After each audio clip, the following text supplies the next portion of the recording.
Hey guys, this is John. I'm back with another instructional game analysis. Thank you so much for your positive feedback on that Fischer versus Reshevsky video. I had a blast making that one. It definitely seems like you guys enjoy the longer analysis format. So this series is 100% continuing. More videos to come. Okay, we have a treat today. A game between two world champions. With the white pieces, we have Vasily Smyslov. And with black, we have Mikhail Tal. Now, a bit of background, because I think it's very interesting, the lead up to this game and also the backstories with these players. So they had played 8 times prior to this game, and Tal held a +1 lead in those head-to-head clashes. Interestingly, by the time this game was played in 1964, both of these players were ex-world champions. So they had already gained and lost their world championship title. And they did it to the same person, the same guy, Mikhail Botvinnik. Vasily Smyslov beat him in a match in 1957. Botvinnik promptly rematched him in 1958. There used to be a clause that if the world champion lost his title, he could immediately ask for a rematch, and that's exactly what Botvinnik did, and he won the rematch. So within 1 year, Smyslov was world champion and then ex-world champion. And same thing with Mikhail Tal. Happened to him in 1960 and 1961. He was the youngest world champion at age 23 when he beat Botvinnik, pretty convincingly, by the way. But yeah, promptly lost it. So resilient Mikhail Botvinnik. I definitely want to have a look at a game of his or a game or two of his later on in this series. So the other thing is we have a definite clash of styles here with this game. So Vasily Smyslov, positional master, definitely an endgame virtuoso. In fact, he had a book by, I believe, the same exact title, Endgame Virtuoso, wrote many books on the endgame. He almost always, it seemed, preferred a slower pace of play. He liked to build things up, strangle his opponents, work with small advantages. That was definitely his style. On the other hand, we have Mikhail Tal. And if you know anything about chess history, Mikhail Tal is widely regarded as the most talented attacking player in chess history. He seemed to be able to conjure attacks up at his fingertips. It often seemed he could just play some move and it would work out tactically. Just a fine combinatorial player, a real genius when it came to the initiative. However, I think in looking at players from the past, really any great player, you can't really put them in boxes too much because to win the world championship, you got to be a well-rounded player. I mean, you can't just be known for like one single thing. Like, yeah, you can be stronger at things like attacking in Tal's case or strategic play in Smyslov's case. But if you're too far in one direction, like your opponents are going to pick up on that, even back then. I mean, it's been many, many decades, perhaps a century or more, where you could afford to be like a more one-dimensional player and still win the world championship. I think those days are long gone. So keep that in mind as we go through this game. Like, you can't think of Tal exclusively as a great attacker and nothing else. And likewise, you can't think of Smyslov as just this fuddy-duddy, maybe circumspect player who was just constantly playing safe and couldn't win any other way unless he was accumulating positional advantages. He could also trade tactics with the best of them. Okay, so let's get to the game. Smyslov opened with c4. He liked to play the English defense, or the English opening, rather. This was one of his favorite ways to start a game with white. Mikhail Tal played g6. He goes for a kingside fianchetto. And Smyslov decides to do the same. We reach a symmetric position after 4 moves.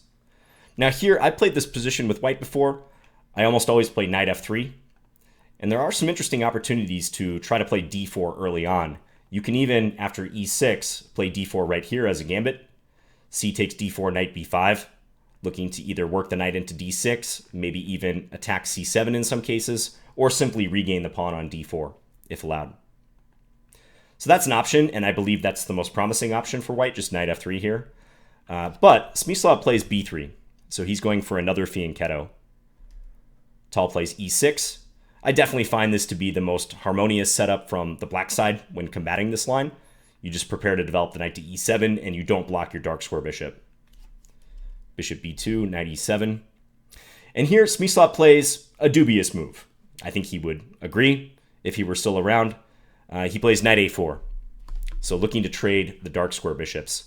And Tal also criticized this move, because it is a loss of 2 tempi, moving the knight and then immediately recapturing on b2, and arguably you're just putting the knight in a worse position.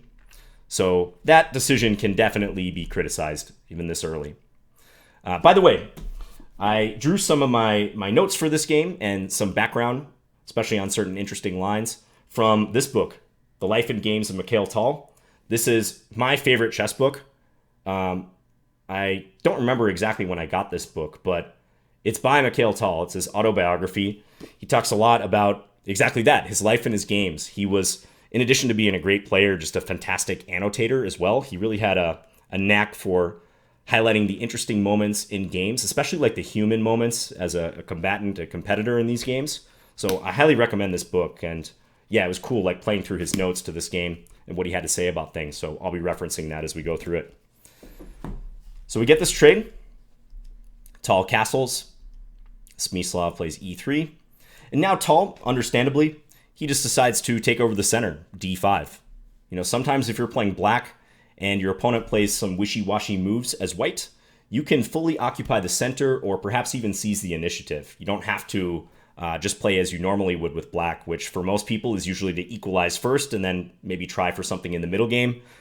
You can try to jump on your opponent this early if you think that some of their moves have not been the best. Just because they're playing white, that doesn't make a difference. So d5, advancing in the center. I definitely like that decision. Knight f3. And now Tal plays knight f5, which is helpful because he's trying to influence the d4 square.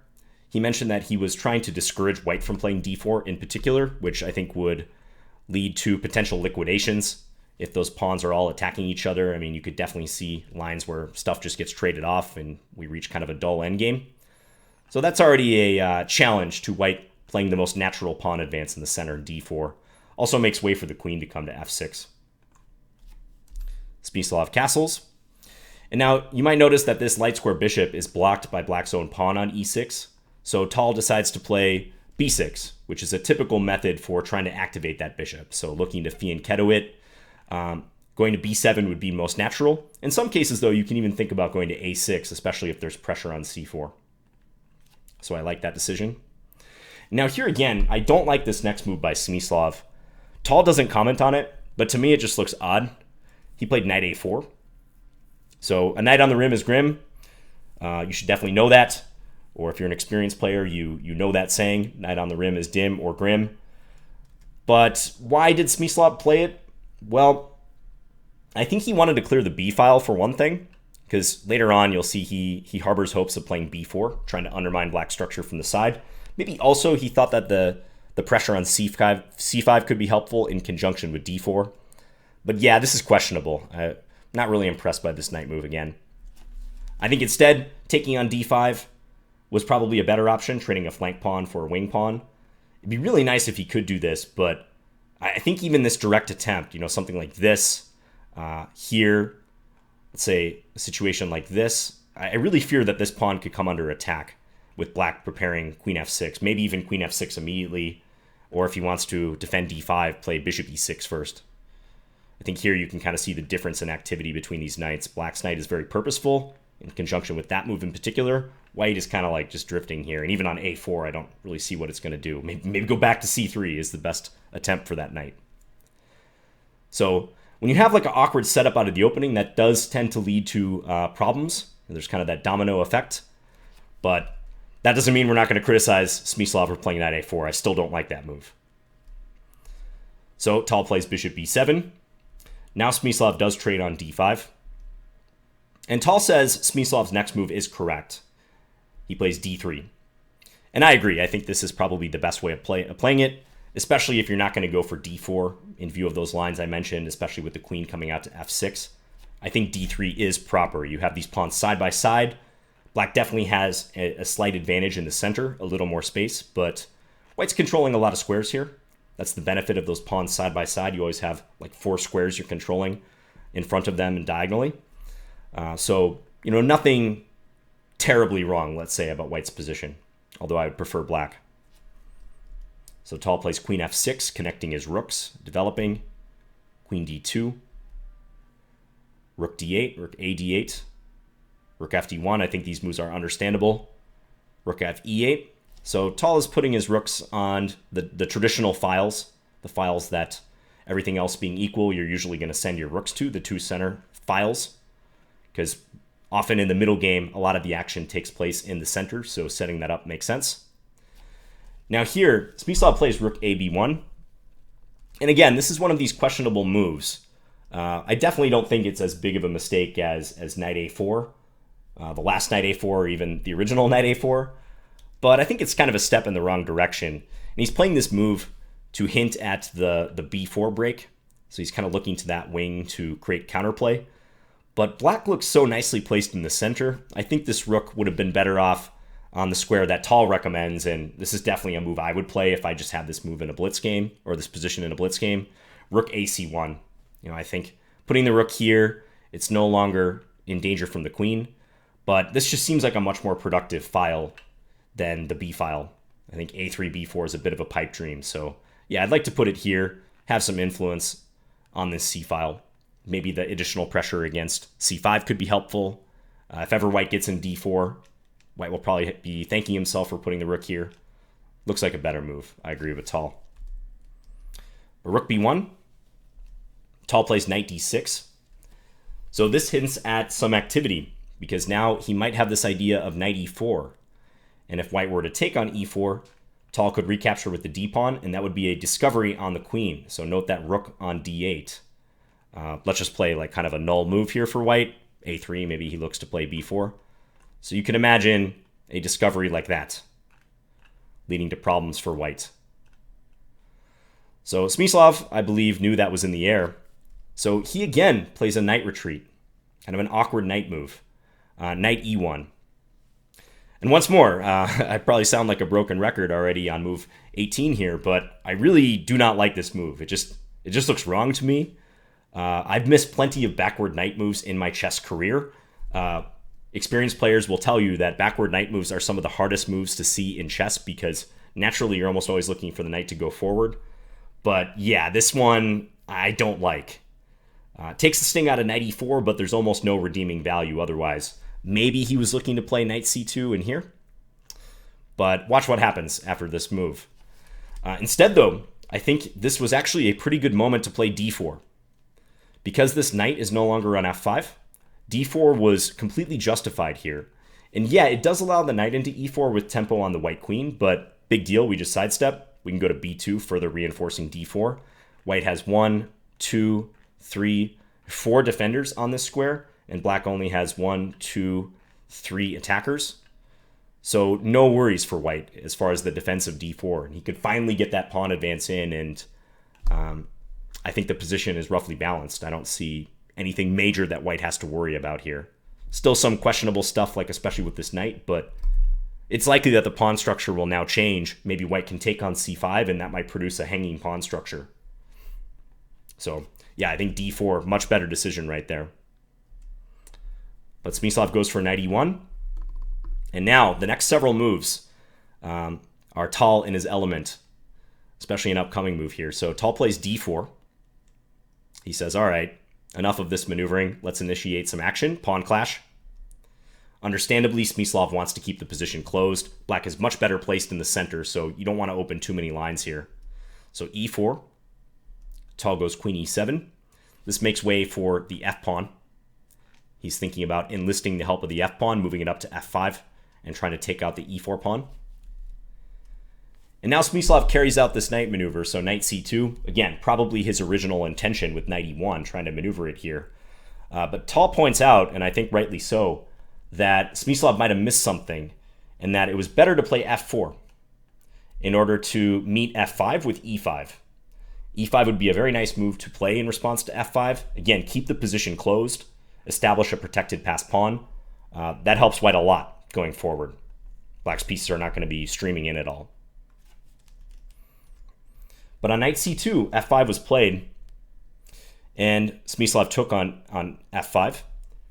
And probably he was just anticipating that Tal would recapture, like knight takes f5, and maybe white starts fighting for the e-file, rook e1. I could see wholesale exchanges coming here. Rook takes e8 check, this other rook coming over. White is a bit cramped still, so trading pieces makes sense. That's something you always want to look for when you're just lacking space. See if you can swap off some of your opponent's pieces, especially major pieces, which are rooks and queens. That'll tend to alleviate some of the pressure on the position.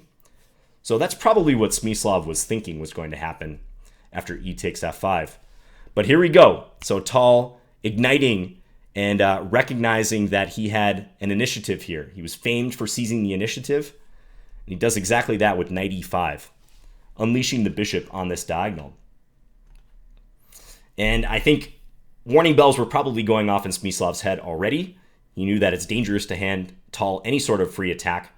And, if white grabs material in this position, let's say, takes here, he could easily get killed. Bishop takes g2. White could take here. I guess black could even sidestep with the king, but let's just say that black takes it with the queen. King takes g2, and you see this queen can make an appearance on this diagonal where the bishop was. This is awful with the knight coming into f3 next move. Even though black's king is completely open, I think that's going to be game over, basically. If king g1, knight f3 is a fork on the king and the queen. If king f1, well, I think this will be checkmate very soon. Check here, king here, and you're right in the line of fire of this rook. This is going to be done. Like knight here, white has to block like this. Not looking good. Probably among other moves. So, you don't want to allow this bishop to be traded and then the queen to come over to b7 with check, followed by something landing on f3, specifically the knight. So that's the crux of this knight e5 idea. So Smyslov hurries to play f4. And in doing that, he ensures that he can recapture with the queen, should black take on g2. But Tal doesn't do that. He plays knight f3 check, and he wants that light square bishop. He wants to get rid of this piece. It's the best defender of white's king. White's moved these pawns, so that diagonal is gaping. Knight f3 check forces white to play takes. Bishop takes. Rook e1. Again, it's too dangerous for white to go pawn grabbing here. I think if he does that, it's possible black even has time to play like a calm retreat. Even bishop a8 would come to mind here. And with this queen making an appearance, queen bishop battery, I think the pawns on the king side don't even matter. The fact that white's going to be up a couple pawns over there, 3 pawns perhaps. He's going to run into problems with queen b7 very, very soon. So bishop takes f3, rook e1 is played, attacking the queen. And now here, I meant to preface this move a little bit, but it's such an unusual looking move. And probably this is what this game is best known for, in fact. Kind of makes like a nice little picture here. So rook e1, Tal plays this very flashy move, queen e2, sacrificing his queen. He loved to sacrifice, so when he probably saw this idea with queen e2, he had a hard time looking away. However, in his notes to the game, Tal just says he thinks objectively this is the strongest move. He doesn't, I think, believe there was anything speculative about it. He offers the rook for the queen. We will investigate how that would go when white takes the queen, which white has to do. But it's interesting to point out that Tal didn't have to play this. He said it's best. He said on anything else white can solve his problems. But the computer was really pulling for just queen d7 here.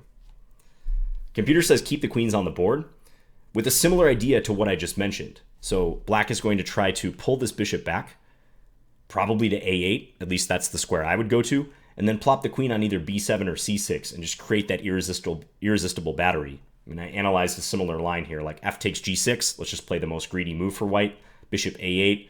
Black is not going to pause and recapture, he's playing completely for the attack. G takes h7, queen takes, and the engine was giving something like plus 2.5 or plus 3 in black's favor here, which basically means black is winning.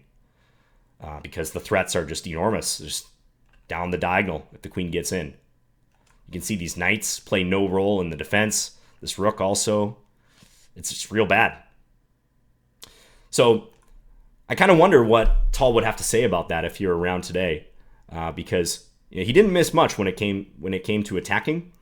Probably queen e2. My guess is queen e2 just appealed to him so much on an aesthetic level, sacrificing your queen like that. Kind of a silent sacrifice, too. I mean, you're not even taking something right away. You're just kind of shoving the queen in there and saying, what are you going to do about it, white?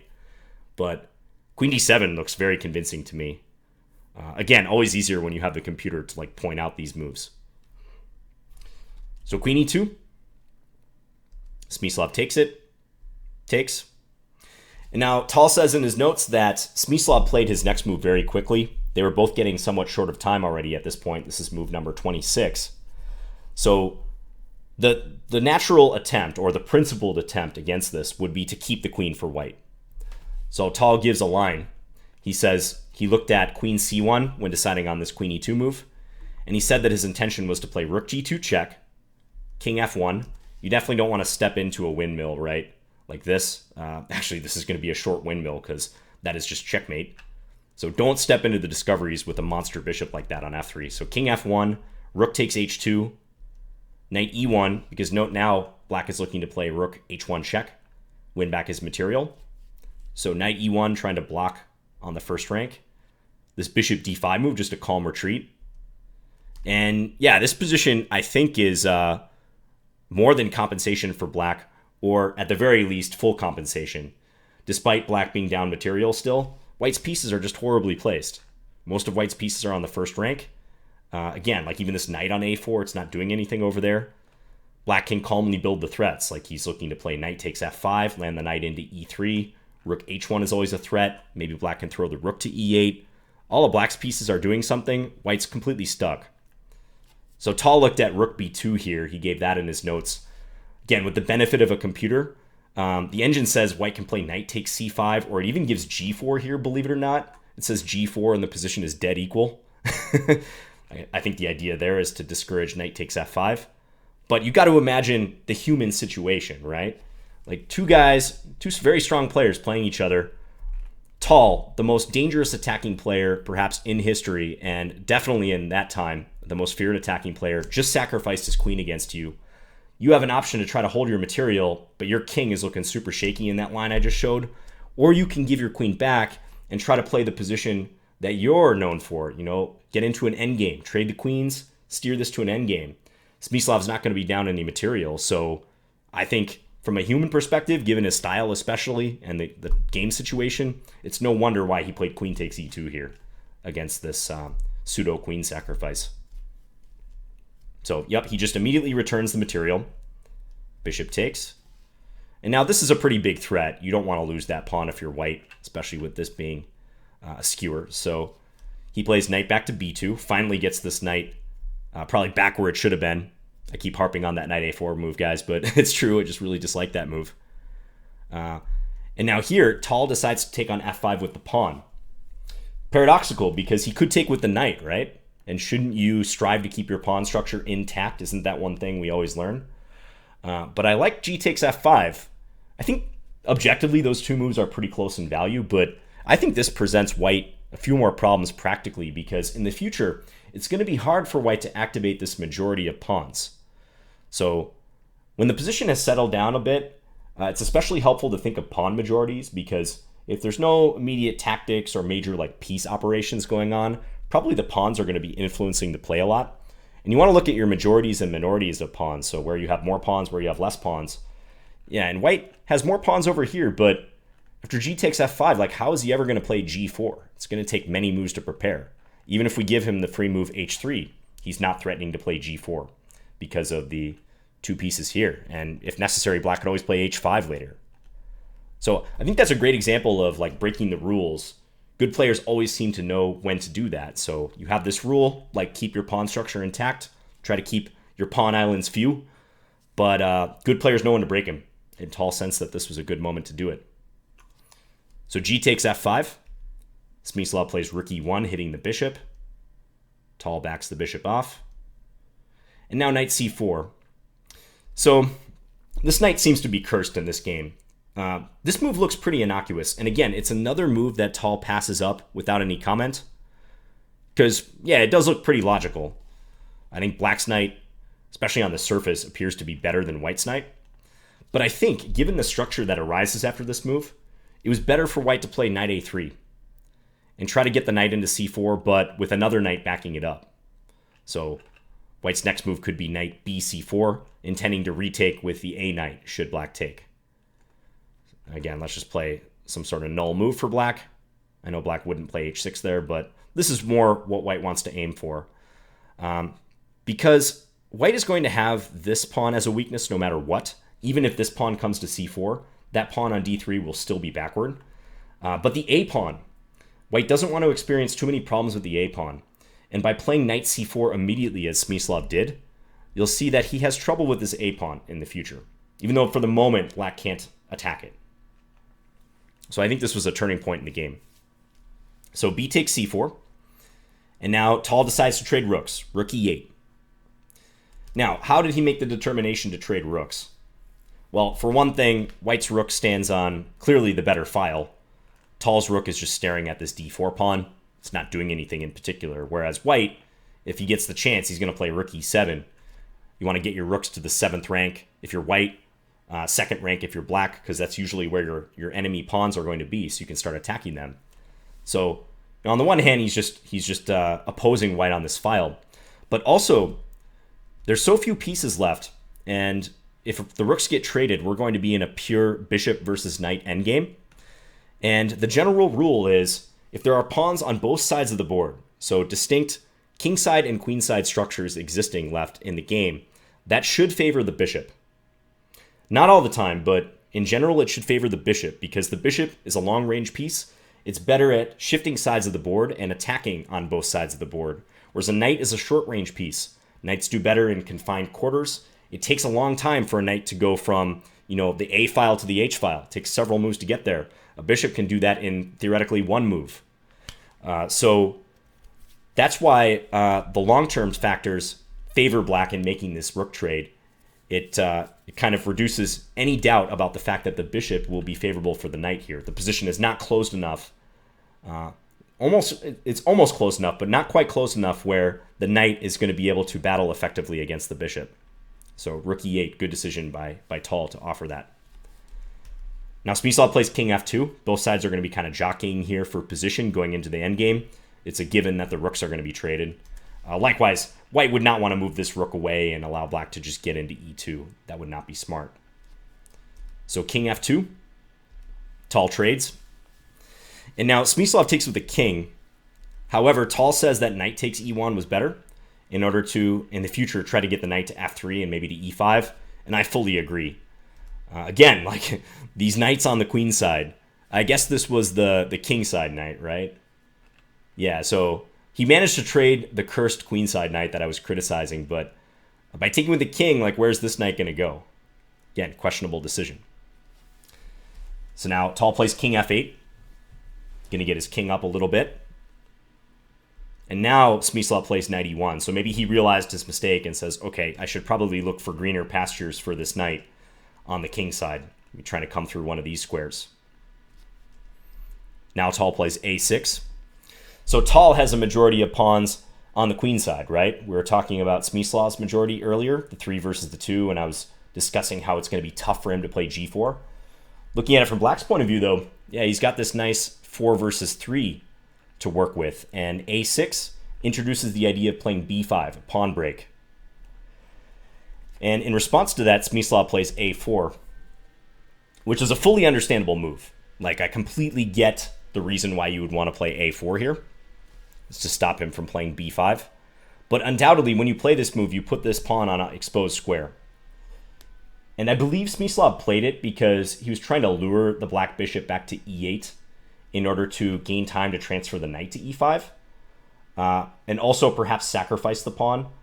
Yeah, I should point out that line. Like, if bishop e8 was played here, attacking the a pawn, then Tal mentions that he didn't like a5, b takes a5, and knight f3.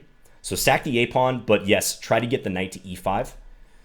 And I think that was decent thinking by Smyslov, because getting the knight to e5 would be a massive improvement.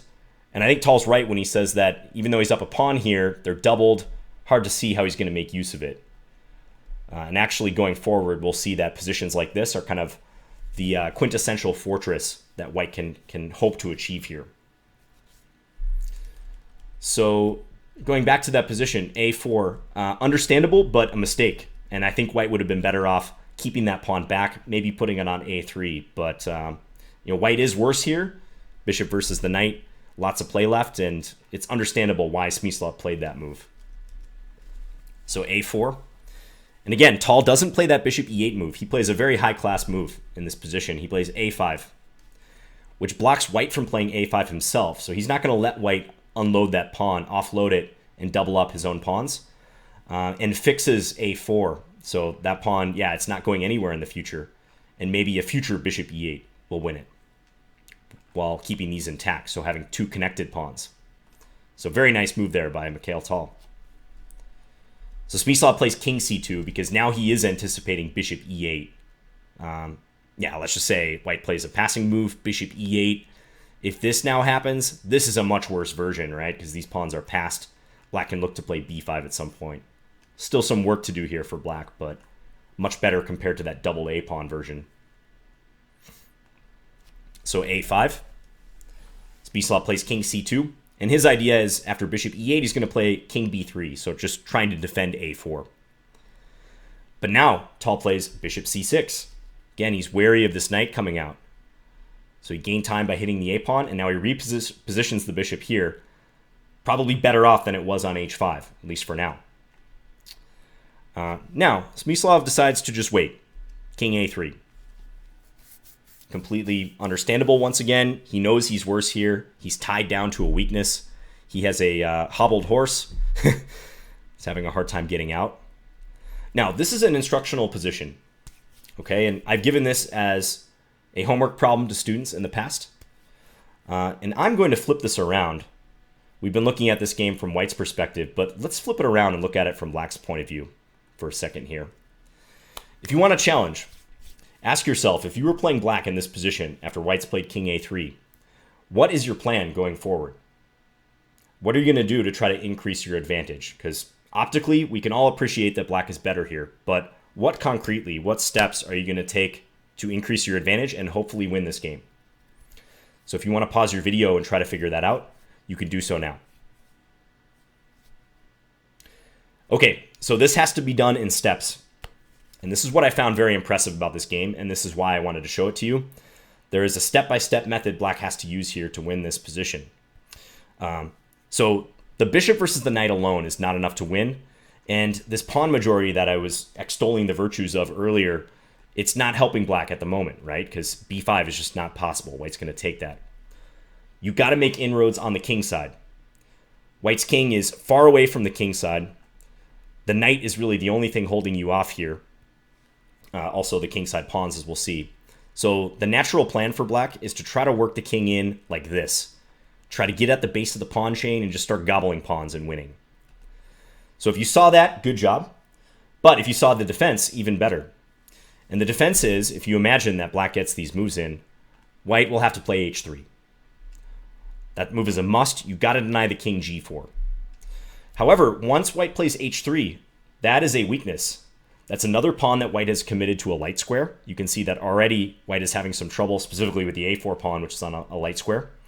So it's possible that the bishop could sneak around the enemy defenses and get to e2 and then into f1 and try to attack this pawn on h3. If you imagine in your mind's eye that black moved the king over, provoked h3, maybe we can get the bishop all the way around, hit that pawn, and logically, white is probably going to move it to h4 at that point. But what happens then? The g4 square is open. So maybe we can, at that point, think about getting our king back in via the original route that we wanted to get the king in. So that's like a step-by-step process, right? So step 1, invade with the king to h5, whereupon white is probably going to play h3. Step 2, somehow work our bishop in to f1 to attack this pawn. Step 3, once the pawn has been forced to h4, get the king back in. There might be some logistical issues, but get the king back in, try to get it to g4, and again, like win these pawns. That's how you plan in chess, especially in an endgame position or a static position. Not necessarily even an endgame. This could happen in a middle game too. It's helpful to think like that, very much in terms of a long-term plan and not so much move to move, because we know that white is pretty much stuck here. This knight's not going anywhere. You can see these squares are taken away. For all intents and purposes, white is going to be shuttling the king back and forth between those squares to keep this pawn defended.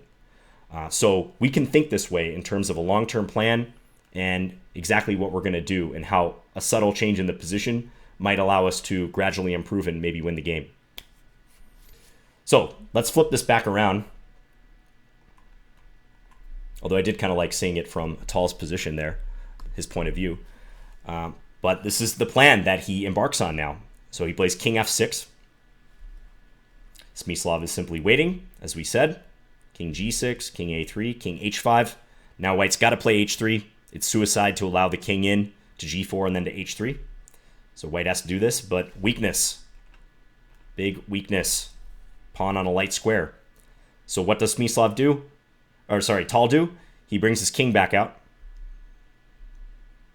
He marks a little bit of time. King g7, king f6. I believe he did this just to get this king to this square. And now, bishop e8. And this is where, especially, the bishop is showcasing its long-range ability. I mentioned the bishop being a long-range piece and often getting the better of a knight in a position where play can take place on both sides of the board, king side and queen side. This is going to showcase that here. So bishop e8, he keeps an eye on the a4 pawn, but he's looking to get in via this way, and maybe go all the way to d1 as well. Like, it's very possible that bishop could land on d1 with check in some lines too. But again, bishop h5, bishop e2, and bishop f1 was the main plan that I was outlining, that second step. So bishop e8. Now, the thing is for white, though, we can't lose track of the fact that after bishop e8, now white does have an active possibility. These two squares are no longer covered by the black bishop, so white can try to get the knight out. And he can play either knight f3 or knight g2. Smyslov decides to play knight g2 in the game. And Tal gave a nice line in his book where if white plays knight f3, white will end up in Zugzwang, which is a situation where any move is bad for you. So that line goes knight f3. It's instructive to see. Knight f3, bishop h5, hitting the bishop. Knight e5, looks like a great spot for the knight. But check, there's that bishop on d1. King a3, trying to remain guarding the a-pawn. And now king e6, nice little move, because you can see with the knight here, white might be looking to play knight d7 check and go pick up the b-pawn. So king e6. Knight c6. White's king can't move anymore because he loses the a-pawn. I don't think white wants to touch these pawns yet, especially with black's bishop continuing to kind of eye matters over here. So knight c6, bishop c2. Hey, remember this pawn is also weak. It's also on a light square. So knight back here, h6, and the Zugzwang is near. Again, we're following Tal's line. King can't move, a-pawn drops. Knight can't move, d-pawn drops. White's just left with moving these pawns. If g4, then black will play probably h5, put white in Zugzwang. So this, and then bishop d1. So g4, bishop d1. And at long last, white has run out of useful moves. If g5, black can simply take it. And if takes, take here.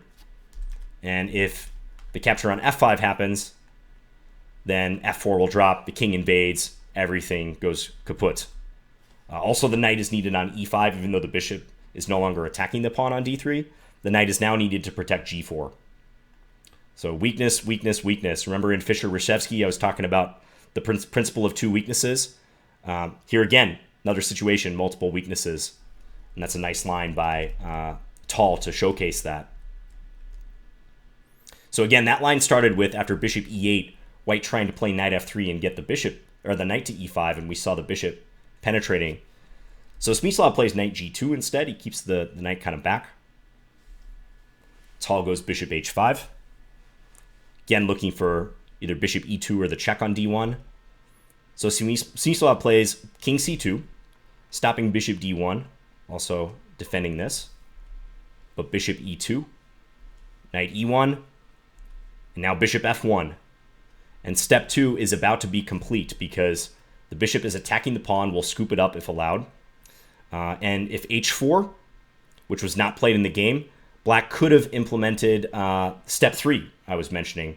However, you do have to be careful how you do it. You wouldn't want to invade with the king right away. It'd be natural just to get so excited about the prospect of getting your king finally into the g4 square that you start doing this. But that's how this sort of thing could happen again. And here, white has not even lost the a4 pawn. White's guarding g4. Definitely, black doesn't want to allow this. So another line that Tal gives, he mentions that black can bring the bishop to c6 again. So if h4, bishop e2, king over, let's say, bishop h5, still keeping an eye here. King back, bishop e8, tempo on the pawn. King b3, bishop c6. This looks very much like the position we had about 10 moves ago, but big difference, that pawn has been forced from h2 to h4, and that makes all the difference. That allows black to win because now the king, there's no obstruction to it, just invading to g4. Note that if white plays h5 here, trying to stop king g6, then just king g7. And we're going to go through h6 and pick up the pawn and still get in here. So I just love that little detail and how that multi-step plan, it all revolved around the seemingly innocent feature of the position, right? If we go back here, so this pawn being on, I think it was this position I had you guys look at, right? So yeah, this pawn being on h2 and Black's entire winning strategy revolving around trying to get that pawn to h4 in the end so that we can well and truly get the king into g4 and win. I just love that. So going back to the game, I know I'm giving a lot of variations in this game, guys, but feel free to pause the video, play it back. This is a complex game, and you can't quickly go through a game like this. There's a lot of subtleties. So we had this position right here. So Tal played bishop f1, attacking here, and I was mentioning if h4, what's going to happen, how Black will win. So Smyslov, I think he saw the writing on the wall. He knew that h4 would spell doom in the way of the g4 square. So, he tries knight f3. He's a gamer. He's going to give up the h-pawn, but finally get this knight out. So bishop takes h3. And Smyslov jumps into g5, forking the bishop and the pawn. He will win his pawn back this way. Now, I'm going to do one more digression here, because I think this is interesting. It's definitely worth noting. So knight g5, another one of these moves. Tal doesn't comment on it. In my mind, knight e5 is a much harder move for Black to crack. And if you feed this position to your computer, it will say that Black is just easily winning here, like +4 or 5 or something. But I got to be honest, when I first looked at knight e5, like that was the move that came to mind for me because, again, it guards g4. It stops Black from seriously entertaining this plan, at least in this circumstance. So I was wondering, like, how is Black going to win? Like, yeah, Black is up a clear pawn, but if you want to think about it, the pawn that Black is up is this b pawn. It's not easy to win this. And I think I found a way, to me, that makes sense. But I'm curious what you guys will think too. So if knight e5, I thought bishop here. So looking at this c6 square. And we don't mind if knight d7 is played, by the way, because white doesn't want to get too far away from the king side when this is always possible. I'm also not even sure if Black goes this way if you want to take, because actually, this is probably the most straightforward way to win. Bishop b7. Suddenly, this knight is trapped. All these squares are taken away. Black can just converge on this knight. King d6, king c7. And white will have to play knight d5, and that pawn will be lost once it hits d5. So let's just say something like this. Knight's attacked. It has to move to the only safe square. Take, take. Get this. Black will win this pawn endgame. Scoop here, play c4, and win. If necessary, infiltrate over here. Probably won't be necessary. Actually, it might. Yeah, he might have to go back and infiltrate over there. But yeah, this is winning. So yeah, bishop g2, not worrying about knight d7. So I just said, okay, let's say white just shuttles here, king d2. Put the king on e6. Bring the bishop back to b7. Bring the bishop to c8. And I'm going to stick this bishop again on this diagonal. Attacking the a4 pawn. I want to tie white down to a4. So make white, again, move the king back and forth. White can't entertain this possibility. Even though this pawn is backward, again, Black has the possibility of coming over here faster because white's king is so far away. So I assume white's just going to wait. Bishop e8. I really like that square. Long-range piece, again. Keep an eye here. But be ready to do this old maneuver again. Bishop h5. Come to d1. And now we can make a waiting move like this. And I'm envisioning a zugzwang very similar to that line that Tal gave in his book from earlier, where after some moves, Black puts the bishop on c2, tying white down to these weaknesses. Black has some shuttling, some waiting moves he can do with his king. So he can do this little triangulation maneuver. And this position is one I reached in my analysis. This is some like 10 moves removed from white originally playing knight e5. And finally, we have a zugzwang again. Yeah, king can't move, knight can't move. They're tied down here.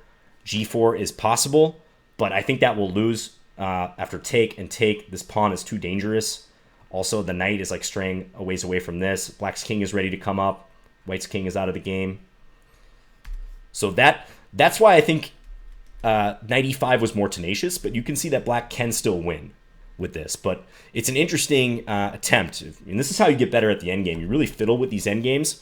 Try not to look at so much of what the computer is saying, because, again, you load this in the engine, it's going to say black's easily winning, but playing through some of the moves, oftentimes the line the engine gives doesn't make sense, and it's a whole ton of maneuvering.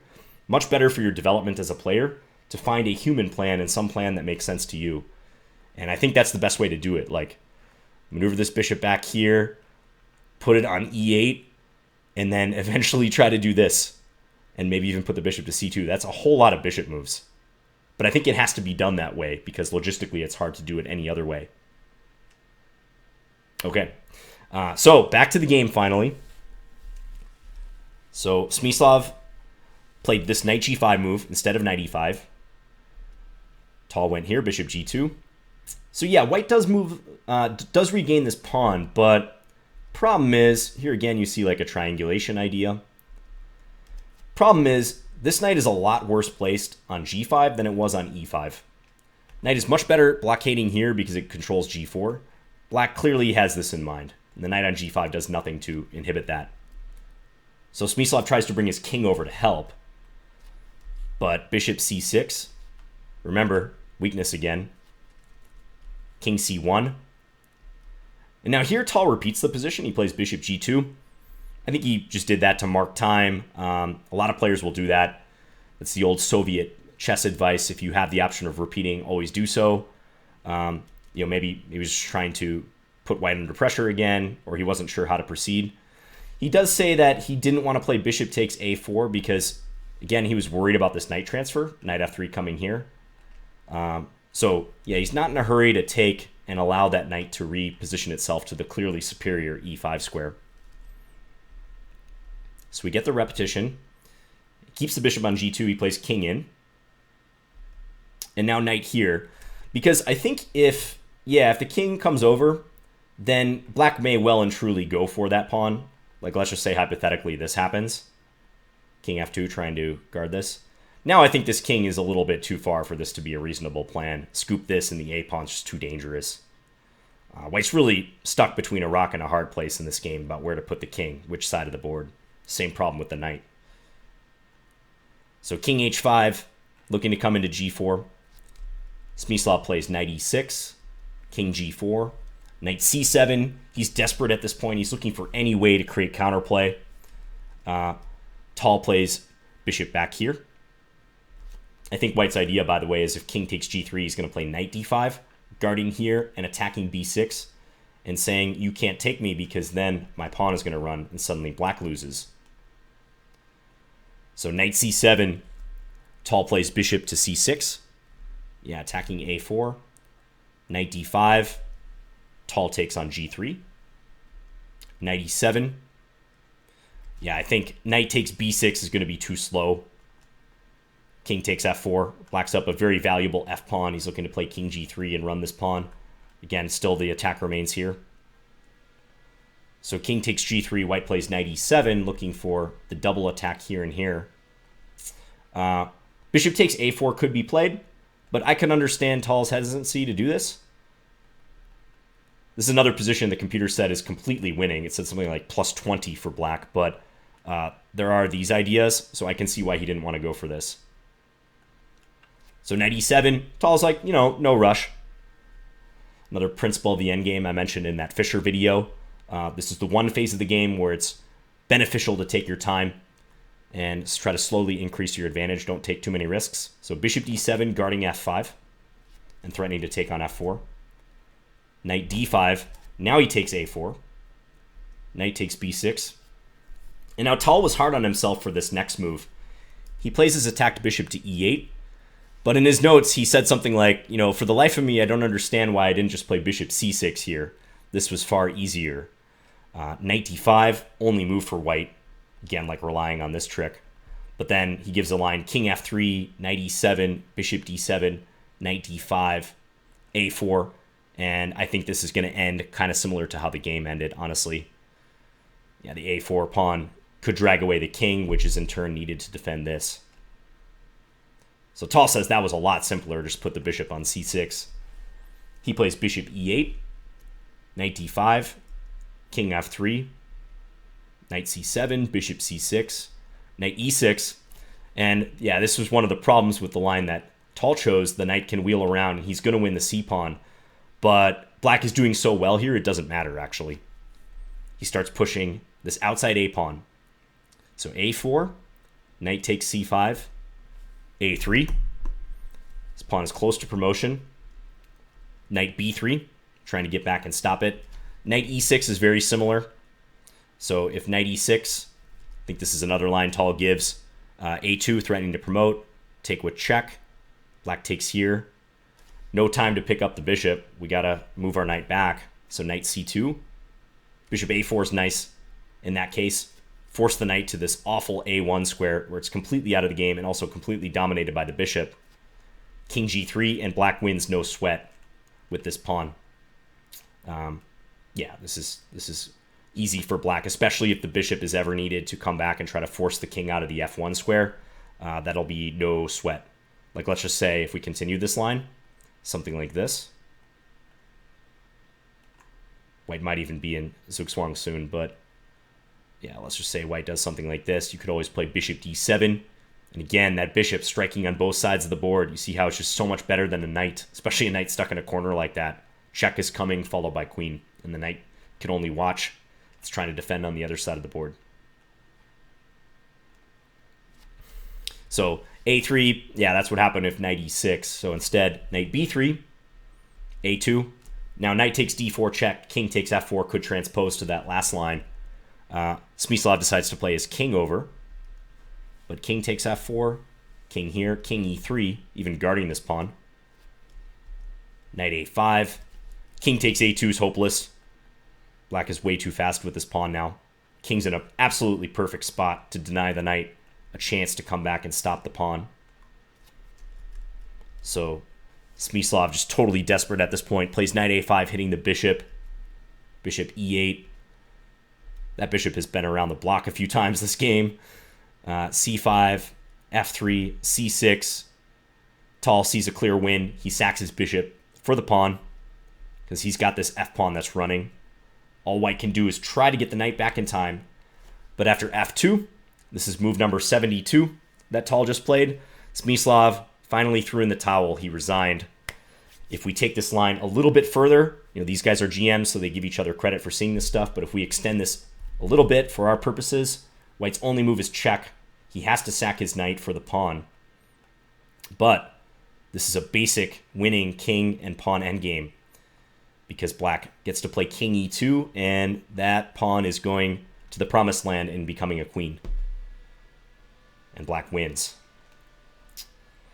So, yeah, a long 70-plus move endgame victory by Mikhail Tal.